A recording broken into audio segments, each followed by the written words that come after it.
Bonjour à tous, infiniment heureux de vous retrouver pour partager avec vous le Chitat du jour. Aujourd'hui, nous sommes le deuxième jour de la semaine, Yom Sheni de la parashat Chukat Balak, en Chutz Laaretz, en dehors d'Eretz Israël bien sûr. Nous sommes le Zayin Tammuz, le 7 du mois de Tammuz, et Tavshin Pei Gimel Shnatakel, l'année du rassemblement. J'espère que vous allez bien. Nous allons démarrer tout de suite.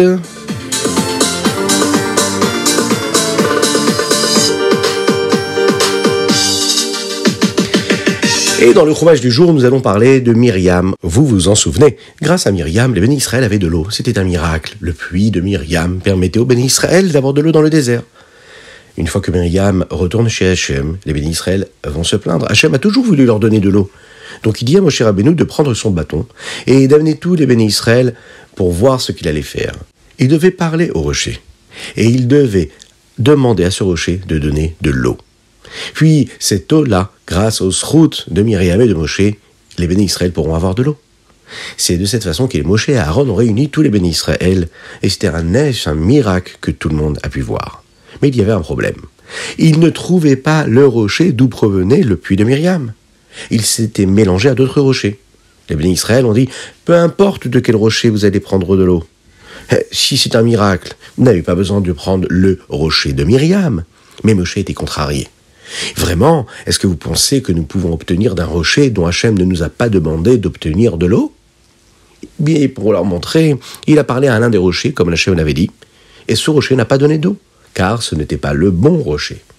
Moshe et Aaron ont pensé qu'ils devaient peut-être le frapper, puisque le premier puits que les bénis Israël avaient dans le désert provenait d'un rocher que Moshe avait frappé. Mais voilà que par providence divine, par Hashgacha Pratit, Moshe a frappé le bon rocher au lieu de celui à qui il avait parlé auparavant. Mais comme il était censé parler au rocher et non pas frapper le rocher comme Dieu lui avait demandé, eh bien ce rocher n'a donné qu'un tout petit peu d'eau. Alors Moshe a encore frappé et là l'eau est sortie.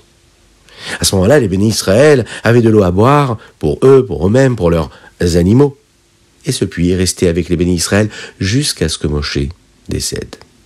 Hachem était en colère contre Moshe et Aaron, car ils auraient pu tout simplement faire Kiddush Hachem, sanctifier le nom de Dieu. Tous les bénis Israël auraient vu comment même un roc écoute Hachem. Mais puisque Moshe et Aaron n'ont pas parlé au rocher, alors Akadosh Baruch Hu devra les punir. Désormais, ils ne seront plus autorisés à entrer en Eretz Israël. Cette eau-là, elle a reçu un nom, l'eau de la dispute, Mei Meiriva.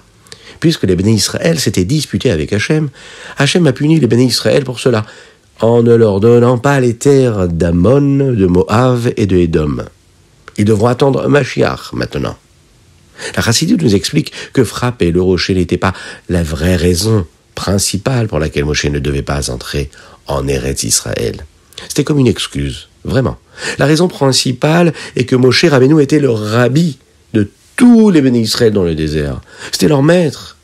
Et même si Moshe Rabbeinu était prêt à entrer en Eretz Israël, puisque sa nation, à lui, son peuple, devait rester dans le désert parce qu'ils avaient été punis par Dieu, Hachem voulait qu'ils restent avec eux. Jusqu'à cette époque-là de la Géoula, quand Moshe Rabbeinu ramènera tous les bénis Israël avec lui en Eretz Israël. Alors maintenant, les bénis Israël ont essayé d'aller plus loin sur le chemin d'Eretz Israël. Et comme Hachem l'avait dit, n'étaient pas en mesure de rentrer en Eretz Israël en faisant la guerre à Édom, par exemple. Ils devaient leur demander la permission de traverser leur pays, ou bien le contourner.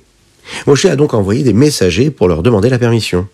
Ils ont dit à Édom comment Akadosh Baruch Hu, comment Dieu avait sauvé les bénis Israël de Mitzrayim, de sorte que le peuple d'Édom aurait peur de dire non. Et ils ont dit que les bénis Israël ne voulaient pas passer par les routes juste pour se servir et déranger les habitants de cette ville-là et de ce pays. Ils feraient très attention à ne jamais ruiner les champs, de jamais abîmer quoi que ce soit, de ne même pas se servir pour manger. Et même s'ils ont de l'eau et de la nourriture, eh bien ils achèteront quand même à Édom, de façon à ce que ce pays-là qu'ils sont en train de traverser profite du passage du peuple juif. Ils achèteront à Édom tout ce dont ils auront besoin. Et grâce à ça, Édom deviendra très riche. Mais le roi d'Édom va dire non. Il était fier de venir de Esav, descendant qu'il l'était, et il aimait se battre. Il refusait. Les bénis Israël ont essayé de demander à nouveau, mais Édom, encore une fois, a dit non. Il a préparé une armée, pour arrêter les bénis Israël au cas où ils essayeraient de venir sans sa permission.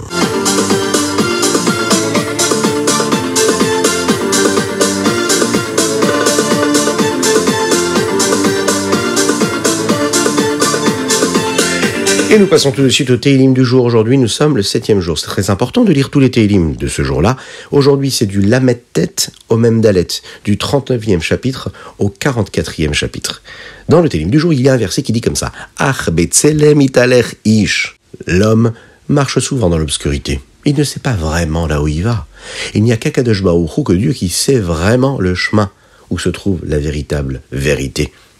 Dans un Mahamar, un discours, le Rabbi Shalom Dovber explique ce verset-là de manière différente. Il dit « Ach betzelem italer ish » un homme qui marche avec le tselem. « Ach betzelem » avec le tselem. On va voir tout de suite ce que cela veut dire. Eh bien, cette force si particulière qui est appelée le tselem, elle l'aide chaque juif à servir Dieu comme il faut. Le tselem, c'est ce qui lui permet de ressembler à Akadosh Baruch Hu. Chaque matin, lorsque l'on se réveille, Akadosh Baruch Hu nous donne une force particulière. Il donne une force, une énergie particulière dans le monde entier. Ça nous donne la possibilité d'avoir la joie de faire ce que nous avons à faire, de commencer une nouvelle journée, selon les bonnes décisions que nous avons prises, selon les préceptes de la Torah et des mitzvot, de se comporter comme il faut. Et parfois on a besoin qu'on nous pousse un petit peu, parce que c'est pas toujours facile. C'est difficile parfois de le faire comme il faut. Eh bien, cette pensée-là, de nous rappeler qu'Akadosh Baruch Hu est là et qui nous aide, ça nous donne un peu plus de courage et de conviction de ce que nous allons faire. Parfois, Akadosh Baruch Hu envoie une petite voix comme ça qui vient nous dire ce qui va se passer. Cette voix d'Hachem, c'est la Neshama qui peut l'entendre. Elle nous entraîne, elle nous pousse à nous comporter comme il faut se comporter. Bien qu'a priori on n'a pas l'impression d'entendre cette voix-là, eh bien notre âme, elle entend cette voix-là. Elle met dans notre pensée et dans nos pensées, dans notre tête, des pensées de teshuva, de retour vers Dieu, d'envie de bien faire les choses. Tout ça, c'est une partie de l'image même de Dieu qui apparaît en nous. Cette force-là qui est cachée, qui nous accompagne partout et qui nous encourage à faire ce qu'il faut convenablement, et toujours dans la simcha, dans la joie.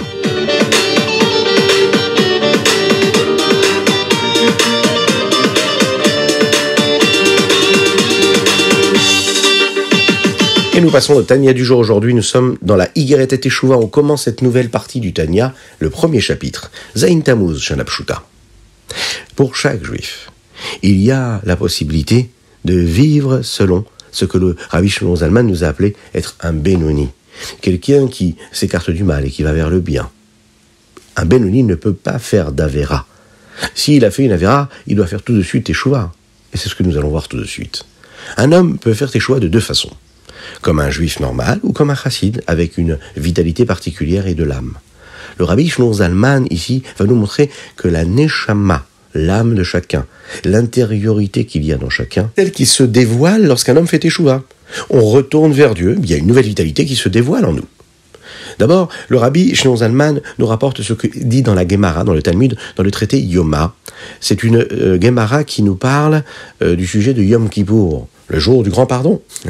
Et il nous explique, selon la Chassidut, ce que cela veut dire. La Gemara nous dit qu'il y a 3 formes de Teshuvah, considérant qu'il y a 3 catégories d'Averot, de transgression. Première chose, les mitzvot assez, les commandements positifs. Un juif qui est censé accomplir une mitzvah et qui ne l'a pas accomplie. Par exemple, il avait la possibilité d'étudier la Torah ou par exemple d'aller aider un autre juif et il n'a pas profité de cette occasion-là. Bon, il n'a rien fait de mal, mais juste il n'a pas fait ce qu'il fallait ou ce qu'il aurait pu faire. Et comment est-ce qu'il fait teshuva pour ça ?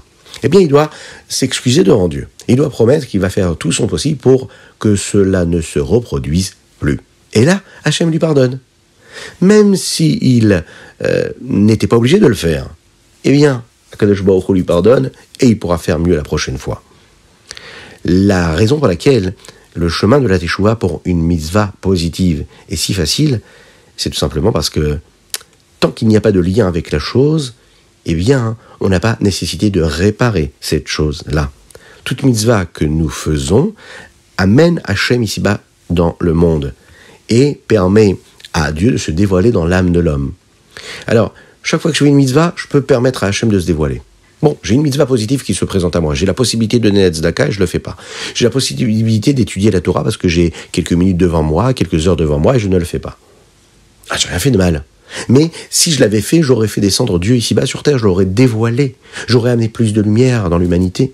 J'aurais permis à de la lumière de se révéler, de se dévoiler dans mon âme. Et j'ai raté une occasion. Donc je fais tes choix pour ça. Deuxième catégorie, c'est les mitzvot lotaase, les mitzvot négatives. Ce que nous appelons les mitzvot passifs, ce qu'il ne faut pas faire. Un homme qui a fait une avéra, par exemple, il a touché quelque chose de muktzeh Shabbat, quelque chose qu'il ne devait pas toucher, qui n'a pas de nécessité le jour de Shabbat. Ou bien il a dit quelque chose de négatif à son ami, il a mal parlé. Et bien à ce moment-là, son âme s'abîme, elle se salit. Et même s'il demande pardon à Dieu, il lui promet de faire son possible pour que la prochaine fois il ne refasse pas la même erreur, cela ne suffit pas. On doit attendre jusqu'à Yom Kippour pour qu'Akadosh Baruch Hu nous purifie et nettoie ces saletés-là qui se sont mises sur notre âme. Faire très attention à ce que nous disons sur nos proches. Troisième catégorie, c'est les avérotes qui sont très graves. Par exemple, un homme qui se marie de manière interdite. Un homme qui, par exemple, mange le jour de Kippour, chas v'shalom. Eh bien, le jour de Kippour ne pourra pas le pardonner. Ça ne suffira pas. Un homme, il doit malheureusement vivre des épreuves qui vont lui arriver pendant sa vie. Et quand cet homme-là va supporter ces épreuves-là, eh bien, ça va nettoyer son âme afin qu'elle soit de nouveau pure et propre pour vivre sa vie ici-bas, sur terre.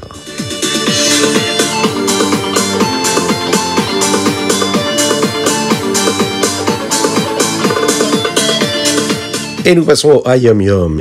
Aujourd'hui, le Rabbi va nous dire combien il est important d'être ordonné. Un bon juif doit être ordonné. La chassidoute nous apprend qu'un chassid, il est chassid dans chaque chose. Ça veut dire que chaque chose est importante pour lui. On ne peut jamais dire qu'il y a quelque chose qui est plus important de quelque chose d'autre. Tout est important. Et il faut faire cela avec un ordre, ce que nous appelons en hébreu un seder. Même quelque chose de très important doit être fait à un moment qui lui correspond. On ne fait pas n'importe quoi, n'importe quand. Les rébéim, c'est-à-dire les grands maîtres de la chassidoute, nous ont toujours montré combien l'ordre des choses, le programme qu'il faut établir pour accomplir nos tâches de manière bien ordonnée. Le Admor HaZaken, il avait fondé plusieurs assemblées qui s'occupaient de différents sujets. Eh bien, elles étaient elles-mêmes responsables de s'assurer que l'ordre était bien respecté. Lorsque les chassidim devaient venir voir le Admor HaZaken, eh bien, ils devaient respecter le temps qu'on leur donnait et ils ne pouvaient pas changer les moments qui avaient été choisis, à part si vraiment il y avait une raison très très très particulière.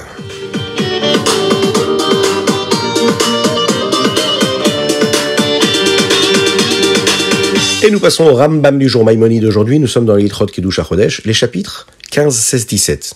On va vous dire ça en résumé. Dans le Maïmonide d'aujourd'hui, on nous apprend comment est-ce que le tribunal pouvait savoir si le témoignage des témoins était un bon témoignage. Quand ils disaient qu'ils avaient vu la lune qui s'était renouvelée, est-ce que c'était quelque chose de logique ou pas? On parle de ces personnes-là qui ont vu la lune uniquement en Eretz Israël, par exemple. Par la suite, le Rambam va nous donner énormément de chiffres. Alors, bien sûr, c'est compliqué de se souvenir de tous les chiffres que le Rambam nous donne ici, ou de comprendre pourquoi est-ce qu'on utilise ces différents chiffres, ces différents nombres. Mais il faut savoir qu'avec précision, étape après étape, selon les enseignements du Rambam, on est capable de savoir quand et comment on devait respecter la bénédiction du renouvellement du mois, et comment on pouvait savoir si la personne qui avait vu la lune à Yerushalayim, elle ne s'était pas trompée.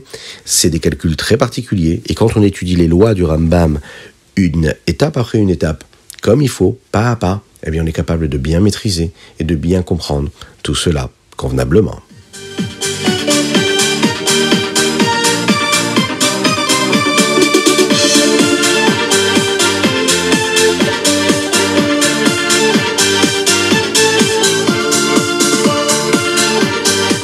Et voilà, c'était le Chitat du jour. J'espère que vous avez passé un bon moment. Partagez-le avec vos amis. Envoyez-nous vos dédicaces.